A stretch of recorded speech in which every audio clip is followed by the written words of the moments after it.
The story of Urashima Taro, the fisher lad. Long, long ago in the province of Tango there lived on the shore of Japan in the little fishing village of Mizu-no-ye a young fisherman named Urashima Taro. His father had been a fisherman before him, and his skill had more than doubly descended to his son, for Urashima was the most skillful fisher in all that countryside and could catch more bonito and Tai in a day than his comrades could in a week. But in the little fishing village, more than for being a clever fisher of the sea, was he known for his kind heart. In his whole life he had never hurt anything, either great or small, and when a boy, his companions had always laughed at him, for he would never join with them in teasing animals, but always tried to keep them from this cruel sport. One soft summer twilight, he was going home at the end of a day's fishing when he came upon a group of children. They were all screaming and talking at the tops of their voices, and seemed to be in a state of great excitement about something, and on his going up to them to see what was the matter, he saw that they were tormenting a tortoise.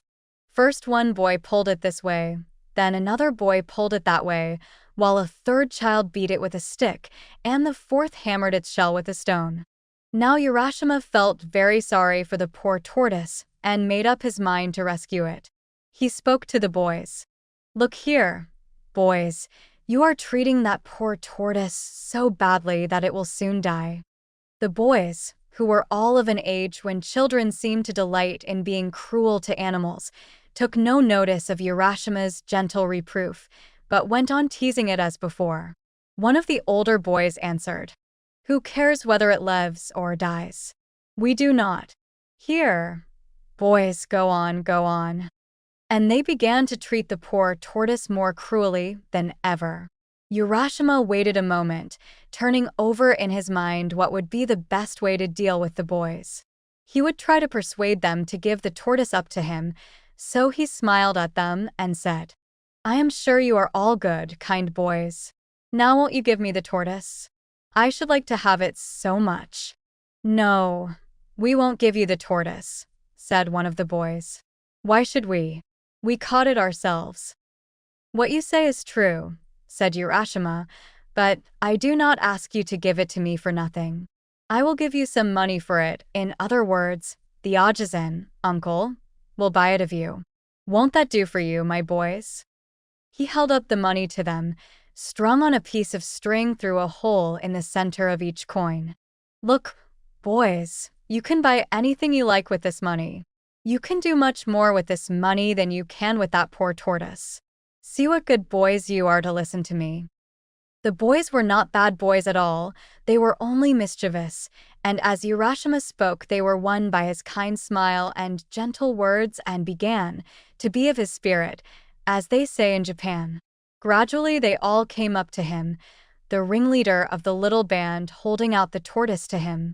"Very well, Ajisen, we will give you the tortoise if you will give us the money." And Urashima took the tortoise and gave the money to the boys, who, calling to each other, scampered away and were soon out of sight. Then Urashima stroked the tortoise's back, saying as he did so, "Oh, you poor thing. Poor thing. There, there. You are safe now. They say that a stork lives for 1,000 years, but the tortoise for 10,000 years. You have the longest life of any creature in this world, and you are in great danger of having that precious life cut short by those cruel boys. Luckily, I was passing by and saved you, and so life is still yours. Now I am going to take you back to your home, the sea, at once. Do not let yourself be caught again, for there might be no one to save you next time." All the time that the kind fisherman was speaking, he was walking quickly to the shore and out upon the rocks. Then putting the tortoise into the water, he watched the animal disappear and turned homewards himself, for he was tired and the sun had set. The next morning Urashima went out as usual in his boat. The weather was fine and the sea and sky were both blue and soft in the tender haze of the summer morning. Urashima got into his boat and dreamily pushed out to sea, throwing his line as he did so. He soon passed the other fishing boats and left them behind him till they were lost to sight in the distance, and his boat drifted further and further out upon the blue waters. Somehow, he knew not why, he felt unusually happy that morning, and he could not help wishing that, like the tortoise he set free the day before, he had thousands of years to live instead of his own short span of human life. He was suddenly startled from his reverie by hearing his own name called. Urashima, Urashima. Clear as a bell and soft as the summer wind, the name floated over the sea. He stood up and looked in every direction, thinking that one of the other boats had overtaken him, but gaze as he might over the wide expanse of water, near or far there was no sign of a boat, so the voice could not have come from any human being. Startled, and wondering who or what it was that had called him so clearly, he looked in all directions round about him, and saw that without his knowing it a tortoise had come to the side of the boat. Urashima saw with surprise that it was the very tortoise he had rescued the day before. "Well, Mr. Tortoise," said Urashima, "was it you who called my name just now?" The tortoise nodded its head several times and said, "Yes, it was I. Yesterday in your honorable shadow, O Kage-samada, my life was saved, and I have come to offer you my thanks and to tell you how grateful I am for your kindness to me." "Indeed," said Urashima, "that is very polite of you. Come up into the boat. I would offer you a smoke, but as you are a tortoise doubtless you do not smoke," and the fisherman laughed at the joke. "He he he," laughed the tortoise. "Sake, rice wine, is my favorite refreshment, but I do not care for tobacco." "Indeed," said Urashima, "I regret very much that I have no sake in my boat to offer you, but come up and dry your back in the sun. Tortoises always love to do that."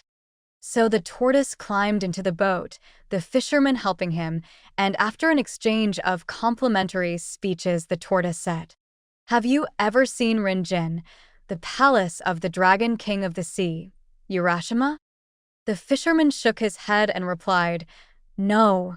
Year after year the sea has been my home, but though I have often heard of the Dragon King's realm under the sea, I have never yet set eyes on that wonderful place.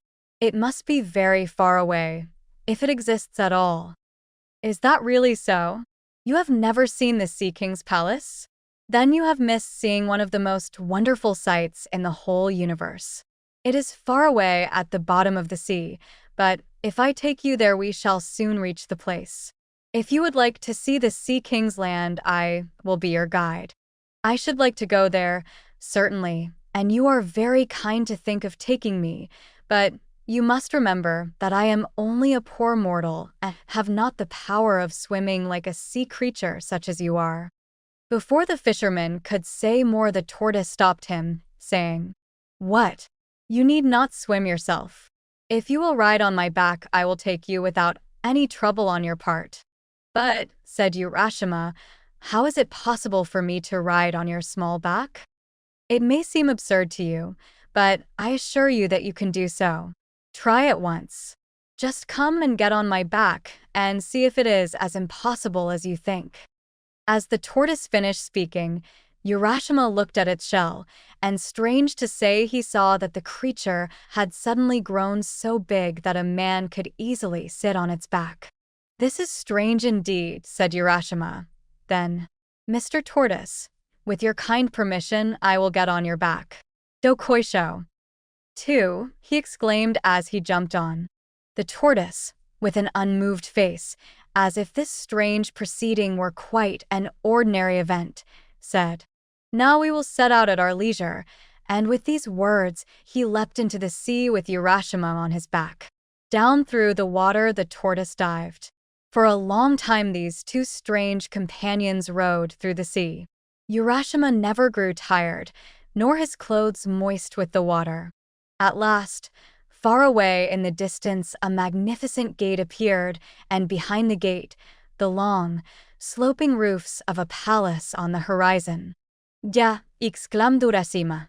"That looks like the gate of some large palace just appearing."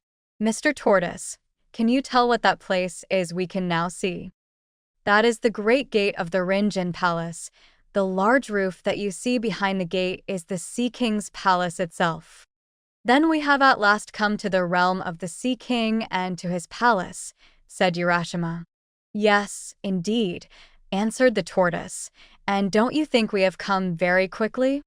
And while he was speaking, the tortoise reached the side of the gate. And here we are. You must please walk from here. The tortoise now went in front, and speaking to the gatekeeper, said, This is Urashima Taro, from the country of Japan. I have had the honor of bringing him as a visitor to this kingdom. Please show him the way. Then the gatekeeper, who was a fish, at once led the way through the gate before them. The red bream, the flounder, the sole, the cuttlefish, and all the chief vassals of the Dragon King of the Sea now came out with courtly bows to welcome the stranger. Urashima-sama, Urashima-sama. Welcome to the Sea Palace, the home of the Dragon King of the Sea. Thrice welcome are you, having come from such a distant country. And you, Mr. Tortoise, we are greatly indebted to you for all your trouble in bringing Urashima here. Then, turning again to Urashima, they said, Please follow us this way, and from here the whole band of fishes became his guides.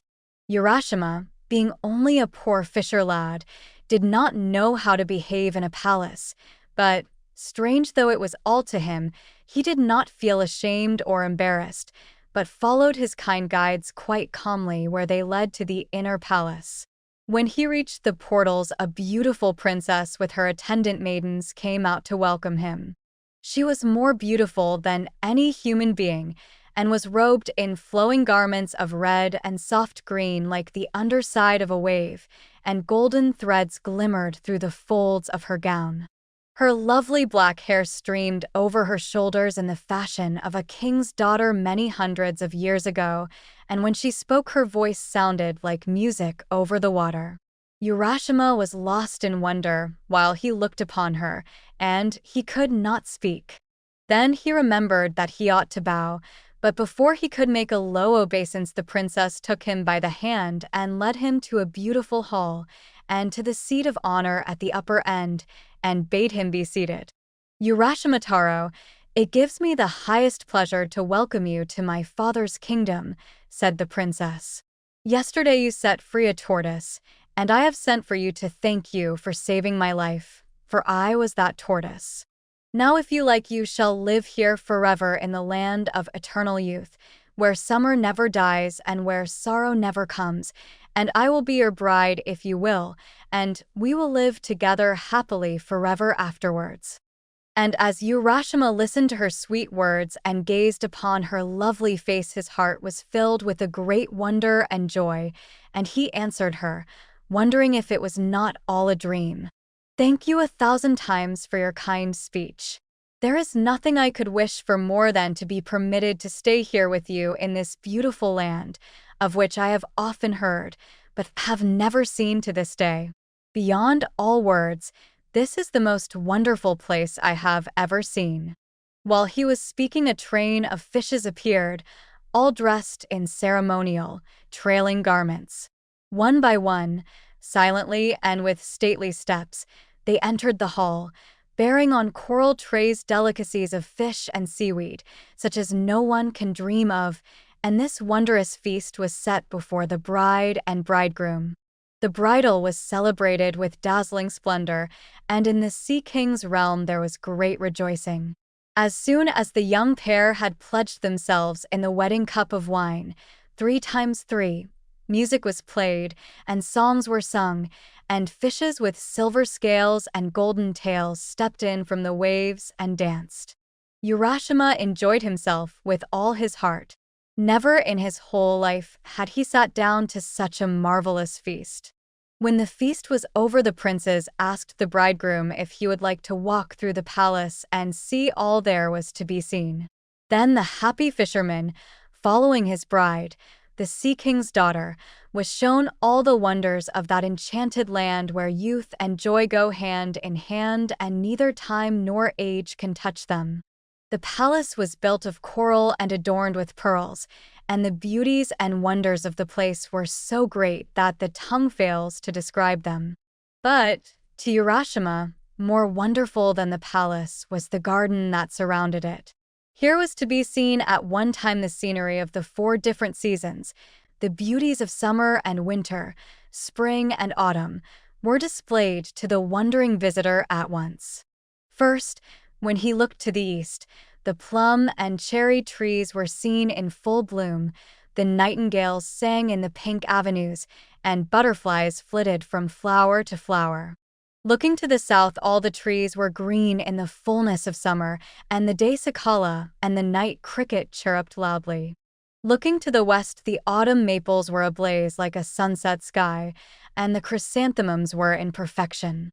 Looking to the north, the change made Urashima start, for the ground was silver white with snow, and trees and bamboos were also covered with snow, and the pond was thick with ice. And each day there were new joys and new wonders for Urashima, and so great was his happiness that he forgot everything, even the home he had left behind and his parents and his own country, and 3 days passed without his even thinking of all he had left behind. Then his mind came back to him, and he remembered who he was, and that he did not belong to this wonderful land or the Sea King's palace, and he said to himself, "Ujir, I must not stay on here, for I have an old father and mother at home. What can have happened to them all this time? How anxious they must have been these days when I did not return as usual. I must go back at once without letting one more day pass." And he began to prepare for the journey in great haste. Then he went to his beautiful wife, the princess, and bowing low before her, he said, "Indeed, I have been very happy with you for a long time, Otoheim-sama," for that was her name, "and you have been kinder to me than any words can tell. But now I must say goodbye. I must go back to my old parents."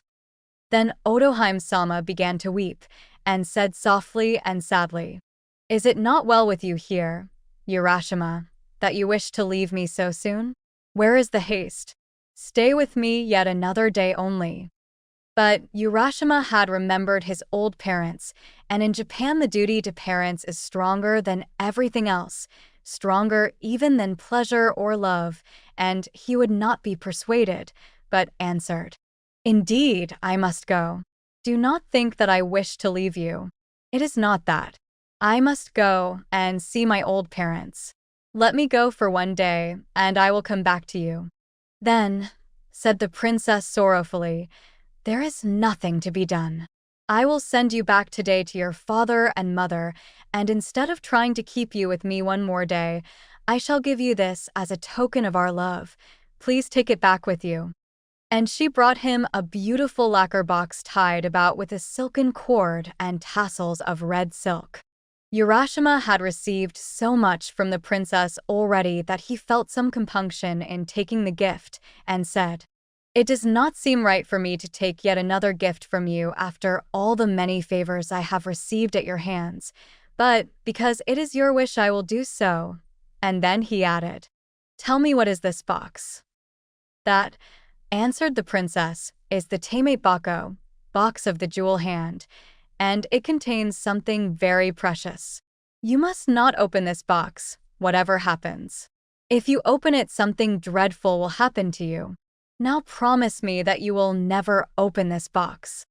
And Urashima promised that he would never open the box, whatever happened. Then, bidding goodbye to Otoheim-sama, he went down to the seashore, the princess and her attendants following him, and there he found a large tortoise waiting for him.